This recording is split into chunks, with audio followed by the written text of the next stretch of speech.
आखिर भारत में कार क्यों नहीं बिक रही है? कहीं ऐसा तो नहीं है कि लोगों के पास पैसे खत्म हो गए हैं या फिर कार लेने से पहले अपनी बजट और पूरी तरीके से प्लानिंग करने लगे हैं। रिपोर्ट बताती है कि भारत में कार नहीं बिकने के पीछे वजह भारी गर्मी और काफ़ी ज़्यादा बारिश होने की वजह से कार का जो मार्केट का जो सेल्स था उसमें गिरावट आई है। पिछले 2 महीने में जुलाई और अगस्त के महीने में अगर आप देखेंगे तो करीब 5% अगर देखेंगे तो मार्केट गिरा है, यानी जो सेल्स जो था कार कंपनियों का सेल्स था वो 5% से गिरा है। जबकि federation of automobile dealers association का कहना है कि पिछले 2 महीने में 70 से 75 दिनों के अंतराल में उनके शोरूम में, यानी जो डीलर्स होते हैं उनके शोरूम में करीब 75,800 करोड़ रुपए के अनसोल्ड कार उनके पास पड़े हुए हैं। यानी वे मैन्युफैक्चरिंग कंपनी से तो कार कंपनी से तो कार तो वे अपने शोरूम में ले आए हैं, बट उनके शोरूम में ही पड़े रहे हैं, कार बिक नहीं रहा है। क्या वजह है कि कारें नहीं बिक रही है?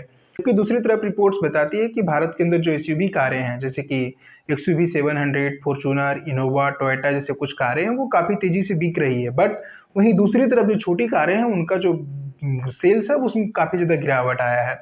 क्या वजह है? कहीं ऐसा तो नहीं है कि लोगों के पास पैसे खत्म हो गया या फिर आप पूरी तरीके से बजट प्लानिंग करने लग गए हैं? देखिए, जो एसयूवी कारें होती है वो ज़्यादातर अगर देखेंगे तो जिनके पास काफ़ी अच्छी इनकम होती है वही लोग खरीद पाते हैं। बाकी के छोटे-मोटे कार हो गए हैं तो वो जैसे कि मिडिल क्लास फैमिली लोग अफोर्ड कर पाते हैं, खरीद पाते हैं। एसयूवी कारें की सेल्स तो अगर देखेंगे तो जो कंपनियां हैं वो भर-भर के डिस्काउंट दे रही है, डीलर्स हैं वो भर-भर के डिस्काउंट दे रहे हैं, तब जाकर के एसयूवी कारें बिक रही है। इनफैक्ट महिंद्रा और टाटा जैसी कंपनियों को अगर देखेंगे, चाहे तो उनकी हैरियर हो या फिर सफारी हो, फिर एक्सयूवी 700 और फिर महिंद्रा थार, लंबी-लंबी बुकिंग होती थी, जाकर के अभी इंस्टेंट आपको कार मिल जाएगा, वो भी डिस्काउंट प्राइसेस के साथ कार मिल जाएगा। इनफैक्ट जो छोटी कारें हैं उनके भी अगर देखेंगे तो काफ़ी ज़्यादा डिस्काउंट प्राइसेस पे आपको भी कार मिल जाएंगे। काफ़ी अच्छा वजह आपका काफ़ी अच्छा मौका भी अगर आप कार लेने के बारे में सोच रहे हैं। लेकिन क्या वजह है कि कार नहीं बिक रही है? कहीं ऐसा तो नहीं है कि लोग काफ़ी ज़्यादा टैक्सेशन है, कार के वजह टैक्स लगता है, इसकी वजह से लोग कार नहीं लेने लगे हैं? या फिर अब मिडिल क्लास फैमिली कहीं न कहीं कार लेने से पहले अपना सर खुजलाने लगा है कि हमें कार लेना चाहिए या नहीं लेना चाहिए? क्योंकि वो 1 कार नहीं लेता, वो 2 कार लेता है। कैसे आपको बताते हैं। इंडिया में जो टैक्स है, अगर सपोज़ आप किसी भी तरीके का अगर आप गाड़ी लेते हैं या फिर कार लेते हैं, तो आप 1 गाड़ी नहीं लेते, आप 2 गाड़ी लेते हैं, एक अपने लिए, एक अपने सरकार के लिए। कैसे आपको बताते हैं। सपोज़ आप एक पेट्रोल वेरिएंट्स का कार लेने के बारे में सोच रहे हैं, जैसे कि आप टैगोर ले सकते हैं या फिर अल्टो ले सकते हैं, स्विफ्ट ले सकते हैं। कई कार्स हैं जो 4 मीटर से कम लेंथ है और 1200 सीसी का इंजन है। तो अगर आप वैसी कारें लेते हैं तो आपको 28% तो आपको जीएसटी पे करना पड़ता है।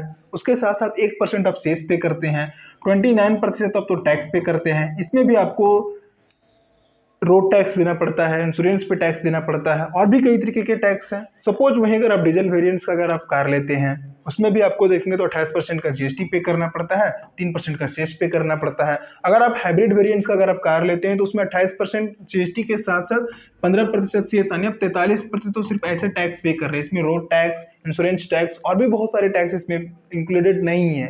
यानी 50% तो आप सिर्फ टैक्स पे कर रहे हैं। आप 1 कार खरीद रहे हैं तो आप 2 कार खरीद रहे हैं, एक अपने लिए, एक अपने सरकार के लिए। सपोज उसी तरीके से अगर आप मान लेते हैं 4 मीटर से लंबी कार अगर आप खरीद रहे हैं, जैसे कि क्रेटा हो गया, इर्टिगा हो गया या फिर कोई अन्य गाड़ी अगर खरीदते हैं, तो 28% आप जीएसटी देते हैं, 17% सेट देते हैं, 45% तो सिर्फ आप टैक्स पे कर रहे हैं। इसमें भी आपको रोड टैक्स भी पे करना है। जबकि अगर आप देखेंगे, अगर आप वहीं 4 मीटर से और भी लंबे कार चाहते हैं, जैसे कि बहुत सारे कार हो गए, या फिर इनोवा लेते हैं, फिर इर्टिगा लेते हैं, टोयोटो लेते हैं, तो उसमें भी आपको 28% तो जीएसटी देना पड़ता है, साथ ही 20% आप सेस पे करते हैं। ओवरऑल अगर आप देखा जाए तो 48% आप तो सिर्फ टैक्स पे कर रहे हैं। अगर आप फॉर्च्यूनर या फिर एक्सयूवी 700 जैसी कारें अगर आप खरीदते हैं, एमजी जैसी कारें अगर आप खरीदते हैं, एक्सयूवी कार खरीदते हैं, तो 28% तब तो जीएसटी पे करते हैं, 22% आपको सेस देना पड़ता है। ओवरऑल 50% आप टैक्स पे करते हैं। तो कहीं ना कहीं जो मिडिल क्लास फैमिली है वो कार लेने से पहले अपना सर खुजलाने लगा कि हमें कार लेना चाहिए या नहीं लेना चाहिए, क्योंकि 50% तो वो टैक्स पे कर रहा है, उसके बाद रोड टैक्स, टोल टैक्स, फिर पेट्रोल के ऊपर टैक्स। तो कहीं ना कहीं मिडिल क्लास फैमिली की जो इनकम है, कोविड के पेंडेमिक के बाद कहीं ना कहीं असर पड़ा है। कोविड पेंडेमिक के बाद भी अगर देखेंगे तो जो कार का जो मार्केट था वो काफी तेजी से ग्रोथ हुआ था, बट अब जाकर के डिक्लाइन हो रहा है। एक्सयूवी तो कारें बिक रही है, बट जो छोटी कारें जो मिडिल क्लास फैमिली अफोर्ड करती है, कहीं ना कहीं वे नहीं बिक रही है। और दुनिया का तीसरा सबसे बड़ा ऑटोमोबाइल इंडस्ट्री इंडिया है और अब पूरी तरीके से भी सफर कर रहा है।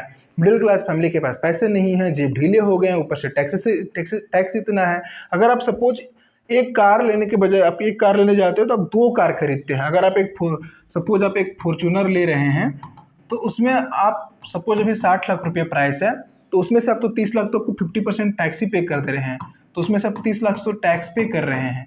तो आम आदमी सोचता है कि कार लेने से पहले कि हमें लेना चाहिए या नहीं लेना चाहिए। इतनी ज़्यादा टैक्स, वजह चाहे कुछ भी हो ना कहीं टैक्स भी फर्क पड़ रहा है। बाकी वीडियो अच्छा लगा तो अपने दोस्तों के साथ शेयर करें और चैनल को भी सब्सक्राइब करें।